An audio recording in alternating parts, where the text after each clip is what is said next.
Hello friends, welcome to Finwise. दोस्तों, SBI mutual fund का new fund offer आया जिसका नाम है एसबीआई बैलेंस्ड एडवांटेज फंड। तो आज हम लोग दो चीज़ें समझेंगे। क्या हमको इस फंड में निवेश करना चाहिए और इस फंड में क्या क्या जोखिम है, क्या क्या अपॉर्चुनिटीज़ है और इसका रीज़न क्या है, वाई क्या है। इस फंड में यदि निवेश करना है तो क्यों करना चाहिए। फ्रेंड्स, फंड्स के बेसिक ट्रिब्यूट्स हम समझ लेते हैं। सबसे पहले एनएफओ 12 अगस्त से लेकर 25 अगस्त तक रहेगा। ये जो फंड है ये ओपन एंडेड फंड है जिसका कैटेगरी है डायनामिक असेट एलोकेशन फंड्स। इसका जो बेंचमार्क रहेगा ये एक हाइब्रिड फंड है जिसका बेंचमार्क रहेगा CRISIL hybrid 50/50 total return index. और इसका जो रिस्क लेवल है वो रिस्क लेवल है मॉडरेट।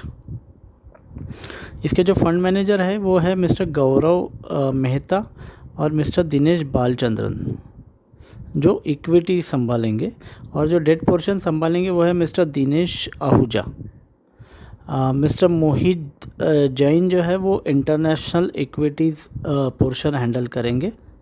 आजकल काफ़ी सारे फंड्स में इंटरनेशनल इक्विटीज़ का एक्सपोजर लिया जा रहा है फंड के जो रिटर्न है वो एनहांस करने के लिए और रिस्क लेवल कम करने के लिए। इक्विटी इस फंड में 0 to 100% कुछ भी रह सकता है और डेट भी इस फंड में 0 to 100 कुछ भी रह सकता है। तो फ्रेंड्स, सबसे पहले समझते हैं कि एसबीआई बैलेंस फंड में निवेश करने के पहले ये समझते हैं कि बैलेंस एडवांटेज फंड क्या रहता है। नंबर 1, अभी आज हम ऑल टाइम हाई ऐसे मार्केट में खड़े हैं जहाँ पे सेंसेक्स जो है वो अभी 55,000 की तरफ जा रहा है। और ये किसी भी सिनेरियो में ऑल टाइम हाई मार्केट पे एंटर करना ये एक बहुत जोखिम रहती है। तो इस समय हमको ऐसी स्ट्रेटेजी चाहिए कि जो एक ओवर वैल्यूड मार्केट में हमको एंटर करने में हेल्प करे। तो यही स्ट्रेटेजी का नाम, यदि हम लोग इक्विटी का एक्सपोजर लेना चाह रहे हैं तो इसी स्ट्रेटेजी का नाम है बैलेंस एडवांटेज फंड्स या डायनामिक असेट एलोकेशन फंड्स। दोस्तों, जैसे कि आप देख सकते हैं कि प्रॉफिट्स का फंडामेंटल पैटर्न या फंडामेंटल सॉल्यूशन यही है कि बाय लो और सेल हाई।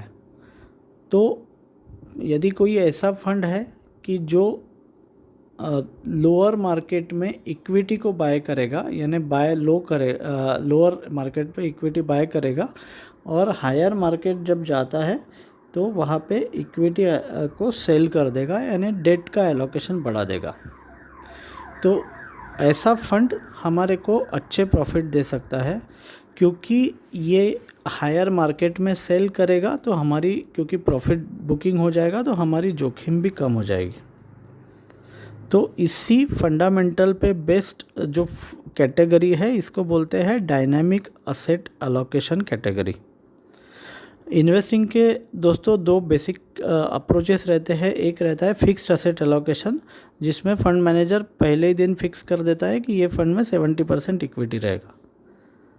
पर क्योंकि 70% इक्विटी एक जोखिम भरे मार्केट में और ज़्यादा जोखिम डाल सकता है, तो उसके पास ऐसा कोई साधन नहीं है जिससे वो इक्विटी को 70% का 50% या 40% कर पाए। इसके बावजूद कि मार्केट में रिस्क है, क्योंकि फंड का मैंडेट उसको इक्विटी के टैक्सेशन से डिविएट करने के लिए परमिट नहीं करता है। यदि आपका एलोकेशन 65% से नीचे चले जाए तो वो जो फंड है वो फंड एक इक्विटी फंड नहीं बचेगा, वो डेट फंड हो जाएगा। तो क्या ऐसा कोई तरीका है कि जिसमें हमको इक्विटी मार्केट का एक्सपोजर मिले, इक्विटी मार्केट के रिटर्न्स भी मिले, उसमें उसके ग्रोथ में भी हम पार्टिसिपेट कर पाए, और जब ओवर ग्रोथ हो जाए तो हम लोग प्रॉफिट बुक करके निकल भी सके और मार्केट नीचे आए तो उसमें एंटर भी कर सके। तो उस स्ट्रैटेजी का नाम है डायनामिक असेट एलोकेशन स्ट्रैटेजी, या जिसको अभी बैलेंस्ड एडवांटेज फंड इस नाम से जो चीज़ पॉपुलर हुई है। तो दोस्तों, इसमें असेट एलोकेशन सबसे इम्पॉर्टेंट चीज़ रहती है। असेट एलोकेशन फंड मैनेजर अपने मॉडल के हिसाब से या एएमसी अपने स्टडी के हिसाब से, डिस्क्रिशन के हिसाब से चेंज कर सकता है। इसमें डाइवर्सिफिकेशन इम्पोर्टेंट है और सबसे इम्पोर्टेंट पार्ट आता है पोर्टफोलियो रीबैलेंसिंग, कौन सी मार्केट लेवल पे कौन से कंडीशन में किया जाता है। दोस्तों अभी और ज़्यादा डीप में जाते हैं। अभी तक हमको ये समझ में आ गया कि इक्विटी एलोकेशन जो है वो इक्विटी एलोकेशन से हमारे को हम लोग अपॉर्चुनिटी निकाल सकते हैं अगर हम लोअर मार्केट पे बाय करते हैं और हायर मार्केट में सेल करते हैं। तो अभी समझते हैं ये अलग अलग असेट क्लासेस में इन्वेस्ट करने के अलग अलग समय पे निवेश करने के क्या क्या फ़ायदे हैं। दोस्तों जैसे कि आप इस स्लाइड में देख सकते हैं, काफ़ी इंसाइटफुल स्लाइड है। इसमें 3 असेट क्लासेस नीचे दिए हैं। पहला असेट क्लास है डेट। डेट का मतलब है लॉन्ग टर्म पेपर्स, इसमें लॉन्ग टर्म सिक्योर्ड पेपर इसमें कंसिडर किए गए हैं। दूसरा असेट क्लास है कैश, यानी जो क्लोज टू लिक्विड फंड या जिसमें लिक्विडिटी ज़्यादा है, शॉर्ट टेन्योर के पेपर्स है। और तीसरा असेट क्लास है इक्विटी। आप देख सकते हैं कि इक्विटी असेट क्लास में ज़्यादा नंबर्स में आपको ग्रीन दिखेगा। तो पिछले डेकेड में या पिछले 12 साल में ज़्यादातर समय पे यानी 7 आउट ऑफ 13 इंस्टेंसेस पे इक्विटी ने बाकी असेट क्लासेस को बीट किया है। जिस साल जिस असेट क्लास ने सबसे हाईएस्ट रिटर्न दी उसको ग्रीन दिखाया गया है और जिसने सबसे वर्स्ट परफॉर्म किया उसको रेड दिखाया गया है। तो इक्विटी ने केवल बाकी असेट क्लासेस को 50% से ज़्यादा टाइम बीट ही नहीं किया है, तो उसके जो औसतन रिटर्न रहे हैं वो भी रिटर्न्स इसके डबल डिजिट के रिटर्न रहे हैं। जबकि बाकी असेट क्लासेस के रिटर्न, डेट के एवरेज रिटर्न यदि आप निकालेंगे तो ये एवरेज रिटर्न 6.5-7 तक है और कैश के और भी कम है। तो दोस्तों इससे ये क्लियर हो जाता है कि डिफरेंट असेट क्लासेस गिव्स और परफॉर्म एट डिफरेंट टाइम्स। हर साल एक ही असेट क्लास परफॉर्म नहीं करता, कभी इक्विटी परफॉर्म करता है। तो जब इक्विटी अंडर परफॉर्म करता है तो नेचुरली डेट के जो रिटर्न्स है वो 4 से 8 के बीच में घूम रहे हैं, तो वो रिटर्न्स हमको ज़्यादा दिखते हैं और वो परफॉर्मर समझ में आता है। अभी आप ये भी देख सकते हैं कि जब जब इक्विटी ने अंडर परफॉर्मेंस दिया है, जब आपको रेड कलर की लाइन दिख रही है तो उसके बाद इक्विटी के रिटर्न काफ़ी अच्छा है। जैसे 2008 में सबसे बड़ा क्रैश हमने देखा था जब इक्विटी के रिटर्न्स 51% माइनस चले गए थे।